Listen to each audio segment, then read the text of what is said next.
A shocking arrest of this outspoken man of the cloth. Pastor Ken Adkins in a mugshot, charged with molesting a child. His wife standing by him and defending him. We expect the district attorney and Georgia Georgia Bureau of Investigation will be as vocal in publicly clearing his good name at the time as they have been besmirching his name around town and in the media over the past 24 hours. Charlotte Atkins speaking out just hours after her husband turned himself in at the Glynn County Jail. The 56-year-old clergyman has become well known with his controversial, even outrageous comments on homosexuality. He's facing 1 count of child molestation and 1 count of aggravated child molestation and a possible life sentence. Investigators say the young man, who used to be a member of Adkins' church, told them he was molested in 2010. We're told the victim was under the age of 16. Adkins will make his first court appearance Monday. We have complete coverage for you. Tarek is looking into the many controversies involving the outspoken pastor. But first, Channel 4's Heather Lee just spoke with Adkins' wife and his attorney and is joining us now live. So, Barry, I was at the courthouse about an hour and a half ago, and his lawyer showed up, and he had these in hand. These are motions that he just filed. He was working on them since Adkins turned himself in this morning. His lawyer would like to see that first appearance as soon as possible so he can make bond and start preparing his defense. He's known for his controversy, and now Ken Adkins is back in the spotlight for something different. He's facing 2 counts of child molestation on a young man who attended his church in Brunswick, Georgia. Warrants say that these events took place in 2010, and it's a long time. We don't know why they're coming up now. We'd like to think that these charges or their timing isn't politically motivated. We certainly hope not, and we're not saying that they are, but given his past and his very vocal public positions on various issues, you know, it's obviously a concern. His attorney, Kevin Goff, as well as Adkins' wife, Charlotte Adkins, held a press conference today. The media was not allowed to ask Ms. Adkins questions after, but she prepared a statement. I am here today on behalf of my husband and our church to express my support for my husband, Kenneth Adkins.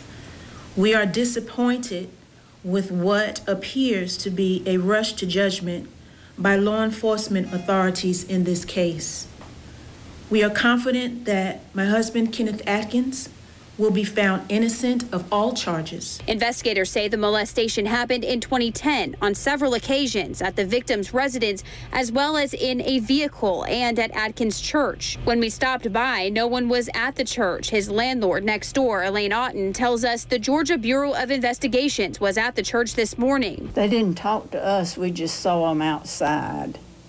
And they went over, I guess, trying to get into the church. And were not successful. So, but they never came in the custom drapery shop. So coming up tonight at 6, we're going to get into what these motions mean. We're going to go through them with you. That's again coming up tonight at 6. And again, I want to remind everyone that that first appearance is set for Monday, and we don't have any word yet on whether he will get a bond. For now, we're live. Heather Lee, Channel 4, the local station. As we said at the top of the news, the arrest of Pastor Adkins is particularly big news because of the many times he has publicly and politically denounced homosexuality. Tarek is joining us with a look at some of the things this clergyman has said and done. Well, outspoken doesn't fully describe Pastor Kenneth Adkins' post that he puts on social media. In fact, City Councilman Tommy Hazori says he almost brought slander charges against Adkins for creating an offensive caricature of him. Adkins has made it his personal mission to attack members of the LGBT community. 4 days after 49 people were murdered in an LGBT club in Orlando, Pastor Kenneth Adkins took to Twitter and posted this. Been through much with these Jacksonville homosexuals, that I don't see none of them as victims. I see them as getting what they deserve. You gonna take Miss Jane? Wow! Adkins, who often dressed in drag to express his disdain for homosexuals, said the public took the tweet out of context. For what? What is you taking Miss Jane to jail for? For years, he's been utilizing social media to make his point. He posted this video on YouTube to poke fun at a Brunswick school board member. In May, Adkins took aim at school superintendent Nikolai Vitti with this caricature posted on Twitter in reference to a discussion about transgender bathrooms in Duval County. I don't trust him. But Councilman Tommy Hazouri says Adkins crossed the line when he superimposed his face on this tweet meant to express his disgust for LGBT rights. I was this close to, if we hadn't withdrawn it at the time, to filing a charge for slander, because it wasn't just to me, it was to the whole council. It wasn't about freedom of speech. It was the abuse that he did with his characters that he did, and caricatures, rather. Hazouri says he's not surprised by the arrest of Bishop Adkins, who agents say molested a young boy in his own church. He says dressing in drag and posting offensive content online promotes hate. It's not the LGBT community we should be concerned about. It's the sexual predators. And if he's a sexual predator, then he deserves to get whatever is due him, notwithstanding the fact that he supposedly is a minister. I don't know who he ministers to. Kenneth Adkins worked with Mayor Lenny Curry on a panel to discuss the HRO law. The mayor today issued this statement. I know nothing more about the allegations than what has been reported in the news, but it sickens me. If he is found to have done what he stands accused of, he deserves the fullest punishment the law allows. Tom? Thank you, Tarek. Our coverage does not end here. Channel 4's Francesca Amaker is in Brunswick right now getting community reaction. And for information anytime, go to news4jax.com to get an update. The tropical wave named 99L that the Weather Authority has been tracking is now no more. All that bears watching at this point is what the system does when it reaches the Gulf of Mexico. Otherwise, Rebecca is here to tell us the tropics are in the clear. Good news, Rebecca. Absolutely great news for us, despite the fact that we're right in the middle of the peak of the season for the Atlantic Basin. And we do still have two systems out there. Of course, Gaston will probably become a Category 2 hurricane, according to the forecast, but it's staying out in the middle of the Atlantic. This is Invest 99L. And of course, we've had big question marks on this forecast since the beginning. The models were all over the place, and they actually canceled the Hurricane Hunter flight out there today to investigate it because it is weakened so much. They only place a 30% chance on it to develop into anything over the next 48 hours. But as it gets into the Gulf, they do place a 60% chance on it to develop into a tropical depression or a tropical storm. The models, which of course have been all over the place, do show it moving into the Gulf and at some point making a turn, but that would be very, very indecisive at this point as far as the confidence on this forecast goes. So we're going to keep an eye on it. Of course, we'll keep you updated. But as of right now, the tropics for us locally is all quiet. We are tracking some chances for rain, not only in your weekend, but also in your work week ahead. I'll give them to you hour by hour, coming right up. Thank you, Rebecca. Now's a good time to download our Hurricane Tracker app. You can track any tropical trouble along with the Weather Authority. Plus, there's great information to keep you safe before, during, and after the storm. Just search WJXT in your phone's app store. Just a few hours ago, the search for a missing Clay County man was suspended. Sheriff Rick Beasler made the announcement.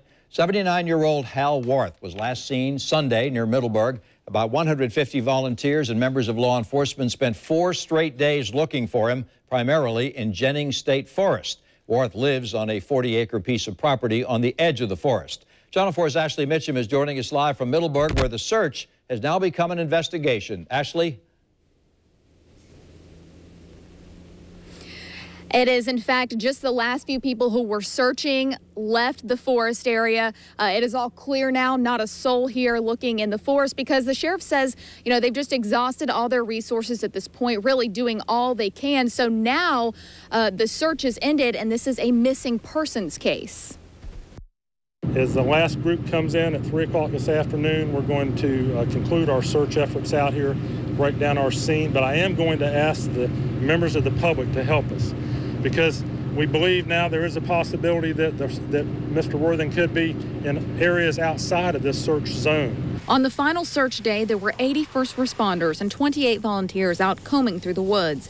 This week, they searched 1,027 acres, with 160 acres in the core area where Warth was last seen. Right now, there's no sign of him. Warth was reported missing by his son, who arrived to take his father grocery shopping at about 4 p.m. on Monday and found the door unlocked with the key still in the deadbolt lock and his father missing. If anyone sees anyone that matches the description, everybody's got the photograph by now.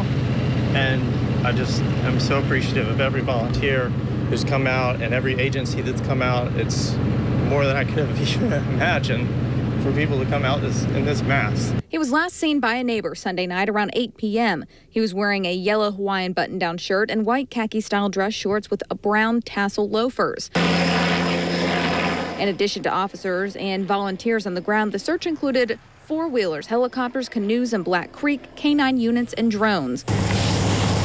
Most volunteers came out to walk the forest by foot. All right, pretty girl. You ready to go find this man? But a few brought their horses. Well, we can cover a lot more ground, a lot faster than people that are on foot. The horses can go through a lot of the underbrush that folks on foot can't.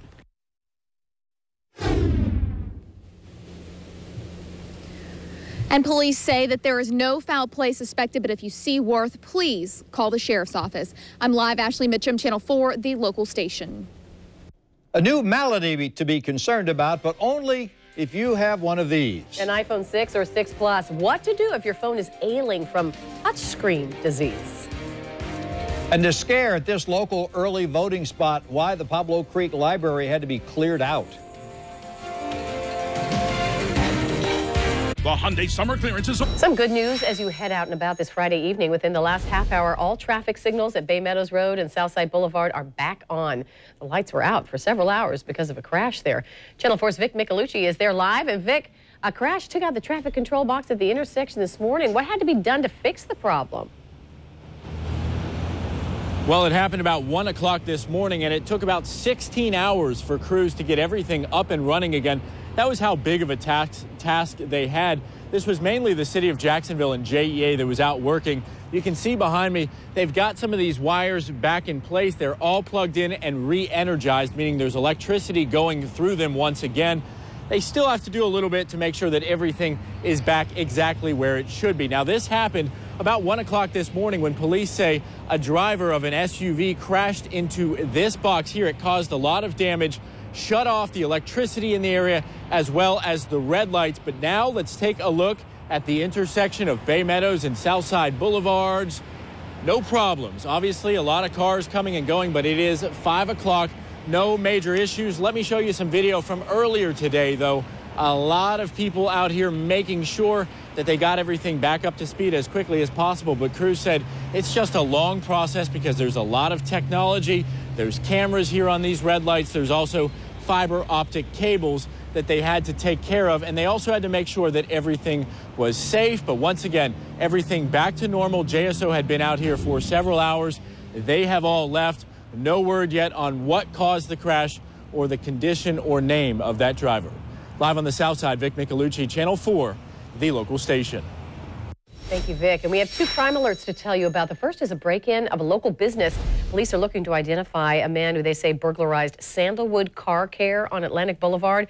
Investigators say this person climbed a fence and took tires. You can see a fairly clear picture of him right there. They're also looking for this man. They say he robbed the Family Dollar on Beach Boulevard yesterday morning. According to investigators, he forced an employee to open the registers and the safe. If you have any information about either one of these crimes, you're asked to call Crime Stoppers at 866-845-TIPS. Election 2016, early voters who went to Pablo Creek Library this morning wound up being evacuated briefly. According to the fire department, the cause turned out to be a false alarm. Nevertheless, the library will be closed until Sunday, except for the room in the building where early voting is still going on. It ends Sunday, as it does in all early voting locations here in Duval County. And a brand new Mason-Dixon poll shows Hillary Clinton no longer has a big lead over Donald Trump here in Florida. The two are now virtually tied, with Clinton's lead just 2 points. The Jacksonville-based polling company says the race is essentially tied in the crucial I-4 corridor. Many of you saw it here on News4Jax.com, our internet event, an hour-long debate by the candidates for state attorney. In response to many requests, we will now show it here on Channel 4. You can see it Sunday starting at 5 p.m. We know it will be of particular interest to those voters who remain undecided. And for all of your election needs, go to news4jax.com. There you can check your voter status and get information from our voter's guide. It's all right there right now on news4jax.com/election. And covering Riverside, the city's newest YMCA is now open. The ribbon cutting for the Winston Family YMCA took place this morning. The new $21 million facility replaces the Yates family building that stood for the past 60 years. Take a look. It features state-of-the-art equipment, 2 indoor lap pools, an indoor track, and membership starts at around $60. It did not take long. An offer of low-price laptops for Duval County students quickly sold out. The used computers were for sale for $50. Superintendent Nikolai Vitti says the district replaces computers every 3 to 5 years, even if they still work. The school system previously made about $20 per computer, selling them to be recycled. Keeping your family safe, Channel 4 is the weather authority. And we're keeping an eye on some coastal showers that have wandered on shore. The showers that passed through around the lunch hour are now along I-75, and so they're pushing further to the west. We are all clear for most of our counties for football tonight, but we do have some showers wandering on shore for Glenn, Camden, and McIntosh counties, and so these showers will push through briefly. It won't be a washout, but you may be caught in a downpour for about 10 minutes before it moves on. And the northeasterly winds that are pushing these showers on shore, they continue through the weekend, and we have similar chances for rain as we move through the weekend. Coastal showers will be pushed on shore by those strong northeasterly winds. Temperatures were a little bit warmer away from the coastline, and they're still pretty warm in Waycross at 94 degrees. But of course, the coastline was kept a little bit cooler by our northeasterly winds, and it's helping us cool off this evening as well. We're at 88 in Brunswick, Jacksonville, and St. Augustine, 91 in Gainesville, and 86 in Lake City. Here's a look at what you can expect for this evening. We have that potential for an inland shower, and then we have that potential for a coastal southeastern Georgia shower as well. But northeastern Florida should be dry for the rest of the evening. It's warm and humid out there and very breezy. The winds will continue overnight. They will lighten up just a bit during the overnight hours, but we are still expecting the presence of wind, and that's usually something that we see die down completely because it's driven by daytime heating. Well, that's not the case with these northeasterly winds. They'll be rushing in during the overnight hours as well.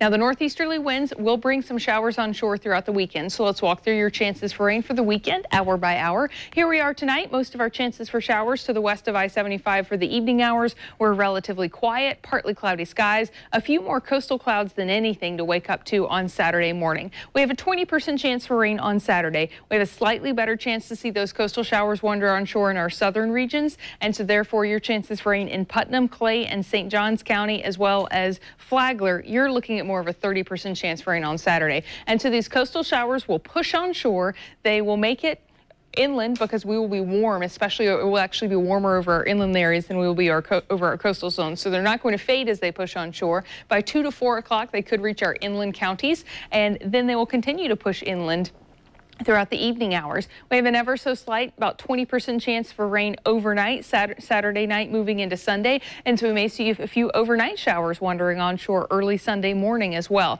Now, Sunday's chances for rain build. We're looking at a 30% chance for rain on Sunday in Duval and about a 50% chance for rain once you make your way to the south of our area. So southern showers once again more prevalent than southeastern Georgia. Especially during the afternoon hours, we'll see a few showers popping up and pushing on shore. I know a lot of folks are headed out to the Jags game on Sunday, and it is one of those games where we have to watch the radar, especially for the tailgate, because we will have some showers pushing on shore and making their way inland, but any showers that do form will be passing. They won't be a storm that sits there and rains the game out.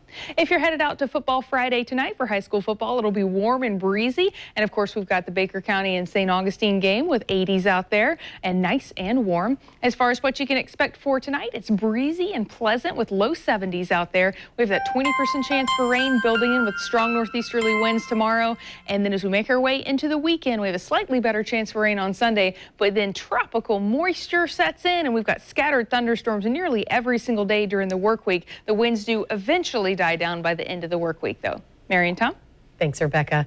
The Jaguars take on the Bengals at Everbank Field this Sunday night, and you can join us for our pre-game show, that is. Sam will have insight into any last-minute game time decisions. And Francesca Amaker will be at the stadium talking to fans excited about what they're seeing this preseason. Join Tarek and Joy this Sunday night at 6:30 right here on Channel 4. Touchscreen trouble for those of you with one of these. The one repair that needs to be done to help cure your iPhone 6 or 6 Plus of touchscreen disease. When you live and work here. A consumer alert for everyone with an iPhone 6 or 6 Plus. There are reports that some owners are experiencing a problem that stands out from all other problems. Joy has a look at what is being called iPhone touch disease. We use our phone's touch screen for everything from opening the phone to making calls, emails, using the apps. Here's what you need to know. The phone's touch screens start becoming less and less responsive until a gray bar starts flickering at the top. Then it stops working altogether. This is what happens over time and repeated use. What makes the touch screen work inside of the phone flexes until the solder on the chips that control the touch screen become loose. The only way to fix it is to replace the chips inside the phone that controls the touch screen. According to one website, if your phone is under warranty, Apple will repair it. But if it's out of warranty, you'll either have to pay to replace the parts or buy a new phone. However, Apple may not be able to fix this issue. That's because the in-store geniuses aren't really equipped to do this kind of soldering work. You'll have to go to a third party who is a specialist to get this kind of work done. Well, it's hoped to cut down on the number of deadly crashes on the nation's highways. The federal government is looking to limit how fast trucks, buses, and other large vehicles can drive. Today's proposal wants to keep drivers from speeding by electronically capping speeds with a device. That device would be in new U.S. vehicles that weigh more than 26,000 pounds. Regulators are considering a cap of 60, 65, or 68 miles per hour, though that could change. The proposal is not final yet. It won't be approved until after the public gets to weigh in. Love reading? Well, now's your chance to stock up. How you can get a couple of big bags of books at a bargain price next. Excitement. Power. Friends of the Jacksonville Public Library preparing for the group's Bag of Books sale. It's underway right now and runs through Sunday at 5 p.m. at the Book Warehouse on University Boulevard in Arlington. Anyone who's not a member of the Library Friends can join tonight.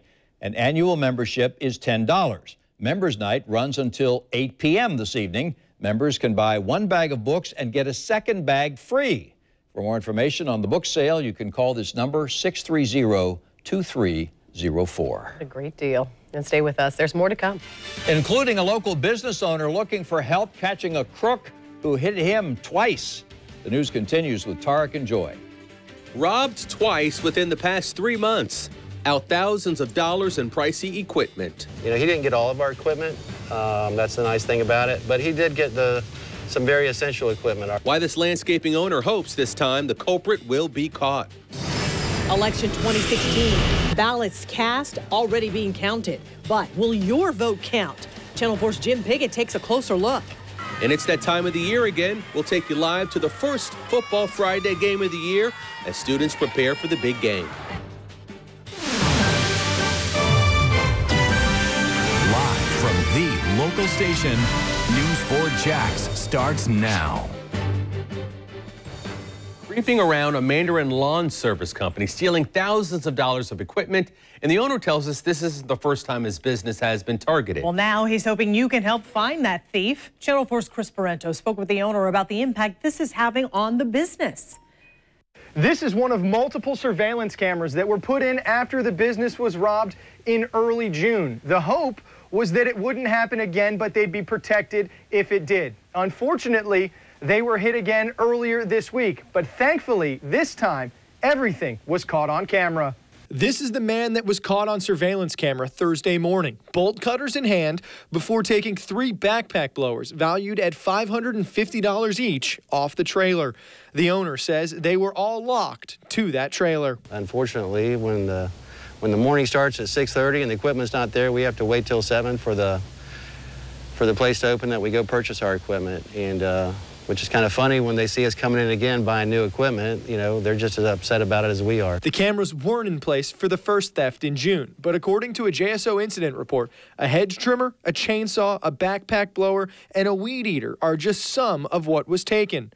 All had to be replaced. It does affect our bottom line, but it also really disrupts our day, and everything's based on, you know, being proficient and managing our time, and this definitely cuts down on that. The new cameras were put up in the days after that first theft. This time, they didn't get a good look at the crook pulling up or leaving.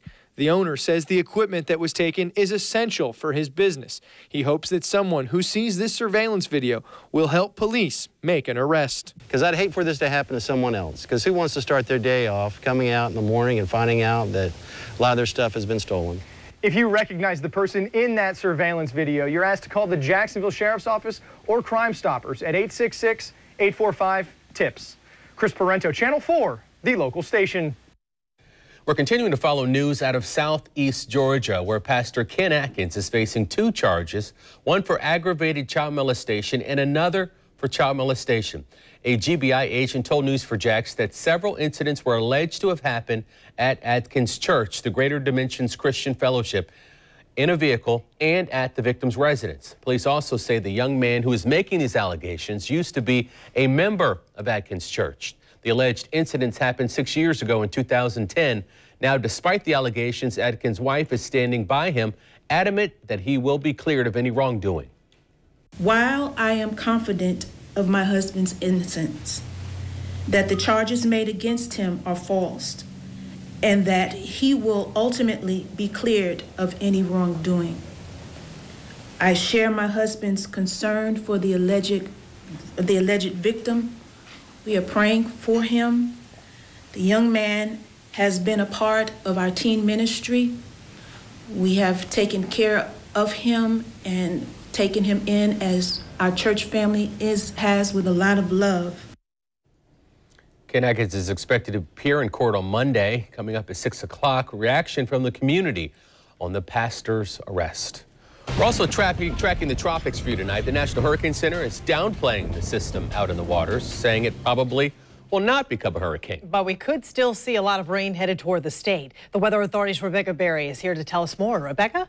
The best news is that it's not headed towards us. It is continuing to track to the south, and it could bring a lot of rain to South Florida, but the National Hurricane Center canceled the hurricane hunter trip out to investigate it today because it's just falling apart. Now, they place a 30% chance on it to develop into something over the weekend, but a 60% chance on it to develop into a tropical depression over the next 5 days. And so as it gets into the Gulf, it is forecasted to become, this situation is forecasted to become a little bit more conducive for it to develop, but it would have to make it to that point. And so we're keeping an eye on it, and we'll keep you constantly updated as the National Hurricane Center provides us with more information. This is Gaston out there. Still a pretty nice system, expected to become a Category 1 or 2 hurricane over the weekend, but it's a fish storm. It's going to stay out over the Atlantic and completely avoid land at all costs. So that is all good news for our area. Right now, locally, we're seeing northeasterly winds set in, and that will bring us some chances for rain into your weekend forecast. I'll walk you through what you can expect hour by hour coming right up. All right, thanks, Rebecca. Well, the extensive search for a missing 79-year-old man is over this evening in Clay County. It has now become a missing persons investigation. Sheriff Rick Beasler says they did not find any signs of Hal Worth in the Jennings State Forest. The sheriff says they used manpower, dogs, drones, even horses to help look for Worth. His case is now a missing persons investigation. The sheriff said it is possible for Worth to be outside of the search area now, or it's possible for him to have gotten a ride from someone. At this point, foul play is not suspected, but deputies are asking that you continue to keep an eye out for him. New information tonight about the shark attack yesterday in Ponte Vedra Beach. We now know the name of the man attacked. Police say 49-year-old David Cassidy from Vermont was treated and released from the hospital earlier today. He suffered a 4-inch bite to his ankle after wading in knee-deep water. It is the 4th shark bite in our waters this year.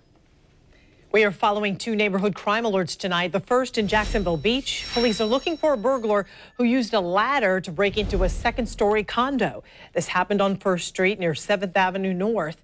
Investigators released this surveillance photo of a man they're calling suspicious.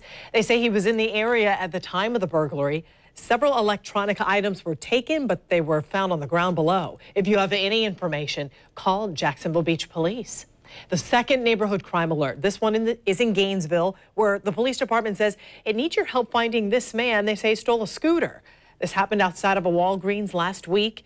You can see the man actually takes the scooter, loads it into this truck. If you have any idea who this is, you are asked to call Gainesville Police. Covering election 2016 now. We're just days away from the primary election, and so far turnout is lower than expected, even with early and absentee voting. Channel 4's Jim Pickett shows us how hundreds of ballots will not be counted because of several different problems. Absentee ballots have been coming into the elections office for weeks now. They're not being counted, just processed to see if there are problems. And apparently there are. So far, 640 ballots are being rejected for various problems. Those votes won't count. Here's a breakdown.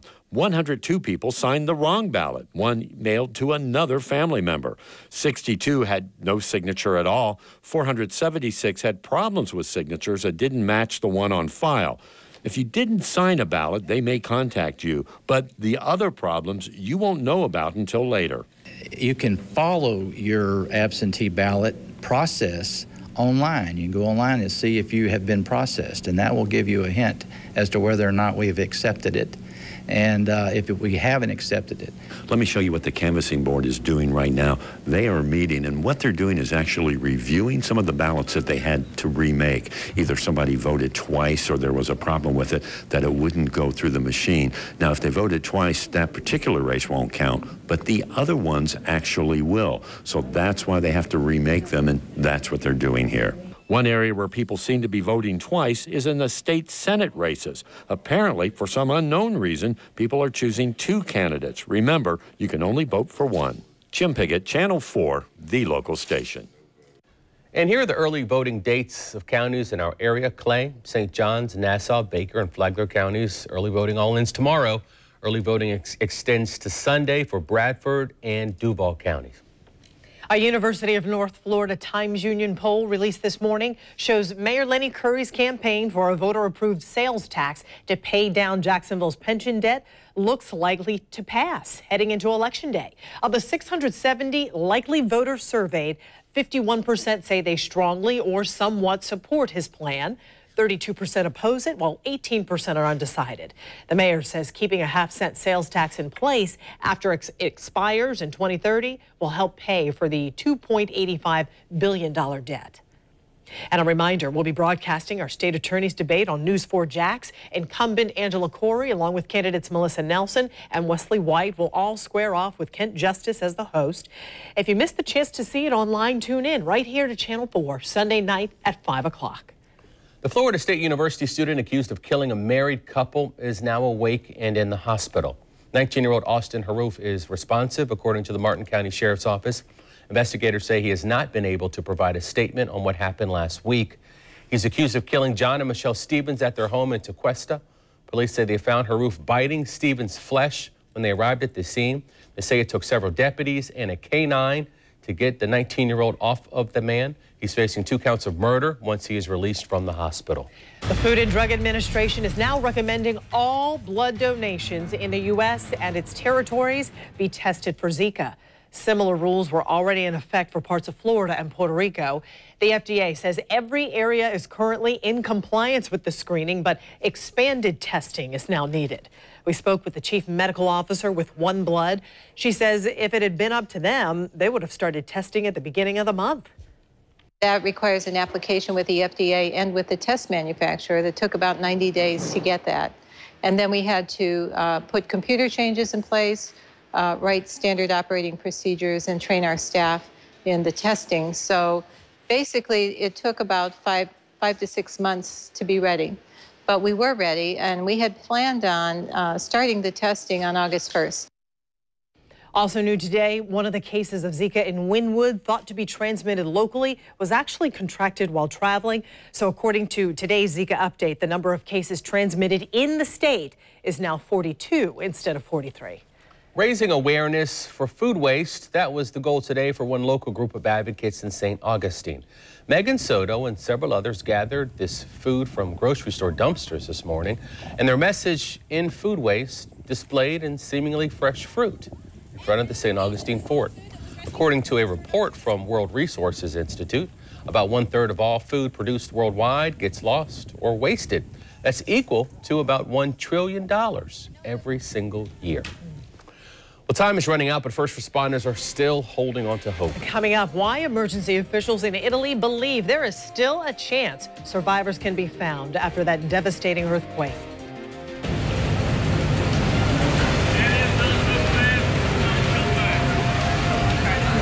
We're live in Baker County where the Wildcats are about to take on the Hornets for Football Friday! There's no other time. Covering Flagler County, the sheriff's office is investigating a set of remains found at a construction site in Palm Coast. This happened in the Hammock Dunes area. We're told a construction worker called police when a team of workers found the bones as they were installing a foundation. As of right now, police say they do not suspect foul play. Here's a closer look at the site where those bones were found. The medical examiner says the bones appear to be very old, and it's unknown the age, sex, or how long the bones have been buried. Now to Italy, where it's been 48 hours since a devastating earthquake, but there is still hope. Rescuers believe that those buried under debris could survive for up to 72 hours. Crews are using sound detectors and sniffer dogs to sift through mountains of rubble, as you see there, trying to detect any sign of life during these critical moments. A state of emergency is now in effect for the affected areas, which means more than $56 million is available in aid. 278 people are known to have died. Nearly 400 others were injured. To get the most accurate, reliable forecast, our 5 powerful radar sweeps give you 5 times more coverage. Channel 4 is the weather authority. We had some coastal showers pushed towards the I-95 corridor around your lunch hour. They're now moving to the west of I-75, and so all is quiet for our counties across northeastern Florida. Southeastern Georgia, though, Glenn and Camden counties, you're in for a round of coastal showers pushing onshore with these strong northeasterly winds. And so that's the only interruption to your evening forecast. Everyone else will be relatively dry. As far as tonight goes, it should be quiet and breezy and getting nice and cool for early tomorrow morning. Here's a look at your current temperatures. We're still sweating it out in the low 90s in Waycross at 93 degrees, but we're in the 80s most elsewhere, 88 in Jacksonville, St. Augustine, and we're at 87 in Valdosta. Now Gainesville's still clinging to the low 90s, but just barely. They'll be in the upper 80s pretty soon. As far as what you can expect for tonight, it will be a relatively quiet night. We have those inland showers pushing across I-75. We also have the potential for a shower in Camden and Glenn counties along the coastline there, but everyone else will be dry and quiet, but it'll be a little on the warm side to kick things off initially. We do get into the low 80s pretty quickly after sunset, and the breeze builds overnight, and we're actually waking up in the low 70s tomorrow, which will feel nice and cool. We've had below average afternoon highs and a little bit of a break in the humidity lately, and that does continue into tomorrow. Here's a look at what you can expect, because the northeasterly winds that have built up over the day today will also bring showers onshore throughout the weekend. So let's walk through your rain chances. We are pretty quiet for the overnight hours. As we wake up on Saturday morning, we may have some coastal clouds. And when you wake up, you can check the radar with us on the morning show. We'll be looking at the positioning of the showers, because it does look like we'll get better chances for rain across our southern counties. We're talking St. Johns, Flagler, Putnam, and Clay County. You have a slightly better chance to see a coastal shower wander onshore than anyone else does. But look at the timing of these showers moving onshore during the late morning and midday hours, pushing further inland by about 4 o'clock with another round of isolated coastal showers pushing onshore. Notice they're all moving, so it's not going to make the day a washout at any point. These are passing showers, very strong northeasterly winds persisting throughout the day for Saturday and into Sunday night. We actually have chances for showers overnight on Saturday night moving into Sunday, because those winds continue. So we may see a couple of coastal showers continuing to push onshore there overnight and early on Sunday. Now Sunday, your chances for rain are better. We have a 30% chance for rain in Duval, and our southern counties have a 40% chance for showers. As showers will push onshore, especially from St. Augustine to Gainesville and out to Lake City on Sunday afternoon, moving into Sunday evening. So for the Jags game, I know a lot of folks are worried about that forecast. We'll have to watch the radar, because between tailgating and by the time halftime rolls around, we have a good chance to see a shower push through. It's a 30% chance for rain. Here's a look at your temperature profile for the game. We'll keep an eye on the radar and we'll send a push alert, of course, if any showers are going to push through the game there and interrupt play. Not a big chance for lightning, though, so it's just rain. It doesn't look like it would stop play. It looks like it would just be the chance for a passing shower. It's breezy and pleasant this evening as we work down towards the low 70s for early tomorrow. And tomorrow's breezy and pleasant as well. We top out only in the low 90s, not as sweltering as it has been. We'll see upper 80s on Sunday. It'll be a little cloudier on Sunday as well, with a slightly better chance for rain. Then we have scattered thunderstorms every single day during the work week. So it's going to be a little bit of a wet work week headed our way, but afternoon highs do recover a bit by the end there. When the breezes start to die down, we pop back into the low 90s on Thursday and Friday. Tarek, enjoy. All right, thanks. We're back up. Well, it's that time of the year again. Football Friday on Channel 4. In fact, the first game of the season, and the Baker County Wildcats are facing off against the St. Augustine Yellow Jackets. Channel 4's Nicole Snyder live in Glen St. Mary, where the game will start in just a little while. Nicole, are we having fun out there? It is just getting started out here. The grill is fired up and so are these fans. Just take a look at some of this food. We have ribs, we have chicken. They are busy over here. These hungry fed tonight. We are going to take you over here to some of the grill masters. We have Vic here. You also have a son on the team. Tell me about what your excitement is like right now. Very excited about this year. Jamie Rogers is coming back. He done an outstanding job in Live Oak. Now he's coming back to his hometown. Looking for exciting things out of his program. He's a straight-up guy. I've been around Jamie all his life. His oldest brother was one of my best friends, and we played football together right here on this same field. And I'm looking forward to Jamie and see what he's got for us tonight. First game of the season, you got those jitters, all the communities coming together. That's what right. Is your favorite part of this? The opponent, really, because we're playing one of the best teams in the North Florida, St. Augustine. They've got a real good team. They've had a real good tradition, and they've always been tough. They've always played us tough. And so starting off with a good team, and it's going to show you where you're at. It's going to give you things to improve upon. And so I think the only thing he'll do is go forward from here. Yeah. And Tim, put into one word what tonight means to you. Excitement. For me personally, because my son's playing in our community, you'll feel the electricity, not guaranteed. It's going to be loud. Let's get that chant going. All right, and that game kicks off here in just about an hour. We're going to have a full recap for you tonight and all the excitement tonight at 10 o'clock. For now, reporting live in Baker County, Nicole Snyder, Channel 4, the local station. Thank you, Nicole. Get you some of that barbecue. And folks, don't forget to vote every week for the chance to see your team featured on Football Friday on 4. Head to our website, news4jax.com/football-Friday to see a full list of games for this week and next week. Voting is already up for the second game of the week. All right, 5:51 on a Friday evening, and that is not what you want to see when you're headed home. 2 southbound lanes of I-295 blocked just north of Roosevelt. You can see that back up from our DOT camera. A semi-truck that you see there on the left side of your screen has flipped.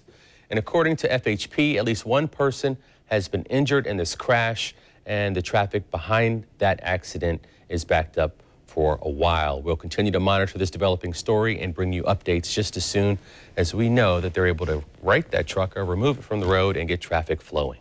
We'll be right back after a look at All-Star Athlete. Here's this week's ViStar All-Star Athlete. Nola Carter is being recognized for outstanding achievements in athletics, academics, and community service. She's on the National Championship Lady Trojans basketball team at Jean Ribault Senior High School. And Nola has been the captain of the girls' varsity basketball team since the 10th grade. And she's on the bowling team. Nola is a member of the National Honor Society, National Society of High School Scholars, and the Future Medical Leaders of America. She volunteers with Higher Learning Hoops, feeding the homeless and providing toiletries to them as well. Check this out. Nola has a 4.4 GPA. You can watch her interview with Sports Director Sam Kavares during the 7 a.m. hour of the morning show and Sunday during the 10 o'clock news. Congratulations, Nola. A score for Publix sub sandwich fans. The grocer is bringing NFL theme back to the football season. Sandwiches were created for the Tampa Bay Buccaneers, Miami Dolphins, Atlanta Falcons, and our own Jacksonville Jaguars. The Jag sub, by the way, includes a white roll with chicken tenders, boar's head bacon, cheddar cheese, sweet coleslaw, and barbecue mayonnaise. Barbecue mayonnaise? I'm hungry. I've never heard of barbecue mayonnaise. I didn't even know that exists. Get one. Sounds good. Thanks for joining us. The news continues after the break with Tom and Mary. The Hyundai summer clearance is on. Live from the local station, News 4 Jax starts now. It's the talk of Brunswick and Jacksonville. The arrest of this controversial clergyman, Pastor Ken Adkins, on charges of molesting a child. Something sick about him, and I think that, and if he needs help, then he needs to get the help. Adkins has become famous or infamous, appearing in various get-ups like these, as he has denounced homosexuality. If convicted, Adkins could spend the rest of his life in prison. The 56-year-old, who is a pastor at Greater Dimensions Christian Fellowship, turned himself in at the Glynn County Jail this morning. He's charged with 1 count of aggravated child molestation and 1 count of child molestation. A young man who used to be a church member told the Georgia Bureau of Investigation that Adkins molested him in 2010 when he was under the age of 16. The pastor's attorney says his client is innocent and is looking forward to his day in court. Tarek has been looking into Adkins' previous controversies, but we begin with Channel 4's Heather Lee, live in Glynn County, where she spoke with Adkins' wife and attorney. Heather. So that lawyer was at the Glynn County Courthouse today, just a few hours ago, filing several motions on Adkins' behalf. Now, his court appearance, his first appearance, is going to be on Monday. That preliminary hearing is supposed to be set for Friday, but on Monday, he's hoping that he can get him out on bond before these hearings happen. Attorney Kevin Goff marched up the sidewalk of the Glynn County Courthouse, motions in hand. It comes just hours after his client, 56-year-old Kenneth Adkins, turned himself in after being accused of child molestation. Goff says the timing of Adkins' arrest is disappointing. The habit of arresting people on Fridays, or Thursday nights, so that they can't get into court over the weekend is, that's a ongoing concern. 3 motions were filed. The first is to have the preliminary hearing as soon as possible and for the charges to be dropped. The hearing has been set for next Friday. The second motion is to preserve evidence. Goff says he wants all agencies involved to keep intact and not alter or destroy any type of evidence the defense may need for their case. Things like incident reports, witness statements, interviews, surveillance, etc. The third is to allow Adkins bond right away. Goff says Adkins is not a flight risk and poses no threat to the community. He is innocent, and he looks forward to being cleared of the charges against him, and he looks forward to his day in court. Investigators say the molestation happened in 2010 on several occasions at the victim's residence, as well as in a vehicle and at Adkins' church. His wife, Charlotte Adkins, feels as if the Georgia Bureau of Investigations has slandered her husband's name to the media. She says the allegations are false. We are praying for him. The young man has been a part of our teen ministry. We have taken care of him and taken him in as our church family has with a lot of love. Ken and I have done a lot to help mentor that young man. I am deeply troubled by the things that are happening with that young man. So again, that preliminary hearing is set for Friday. His first court appearance is going to be on Monday. He could have a bond set at that time. We are still not sure about that. But of course, his lawyer is hoping that he can get him out on bond before that. You can go to our website, newsforjax.com, for more on this story if you're interested. For now, we're live in Brunswick. Heather Lee, Channel 4, the local station. Pastor Adkins has publicly and politically lashed out at homosexuality and in the process has offended and even enraged many people. Tarek joins us now with more on what the pastor has said and done in the past. Tarek. Mary, the arrest of Pastor Adkins is just one of dozens of controversies the Brunswick clergyman has been involved in over the years, both in Georgia and right here in Jacksonville. Just 4 days after 49 people were murdered at an LGBT nightclub in Orlando. This is what Adkins tweeted. Been through so much with these Jacksonville homosexuals that I don't see none of them as victims. I see them as getting what they deserve. Adkins, who frequently voiced his disdain for Jacksonville's HRO laws, dressed in drag on social media, and even superimposed the faces of council members, the mayor, and school superintendents in his offensive posts, attacking them online. Adkins, who is accused of molesting a young boy in his own Brunswick church, says his opposition to homosexuality is Bible-based, but his opponents say what he has done is really to promote hate. Councilman at Large Tommy Hazouri says he almost brought charges against Adkins for smearing his name. Something sick about him, and I think that, and if he needs help, then he needs to get the help. But for any innocent child that is abused, and if this is true, then again, like I said, he deserves nothing less than the full measure of punishment. Adkins has also recently come under fire for a video taken of him that is circulating now on YouTube, where he's seen and heard using profanities to blast prominent members of his own community. He's also heard using racial slurs. Before he turned himself into authorities on those child molestation charges, he deactivated most of his social media accounts. Mary? Thank you, Tarek. Our coverage of this developing story continues now on news4jax.com. There you can find the uncut video of today's news conference where Adkins' attorney and wife say he's innocent. Just look for this story on the homepage.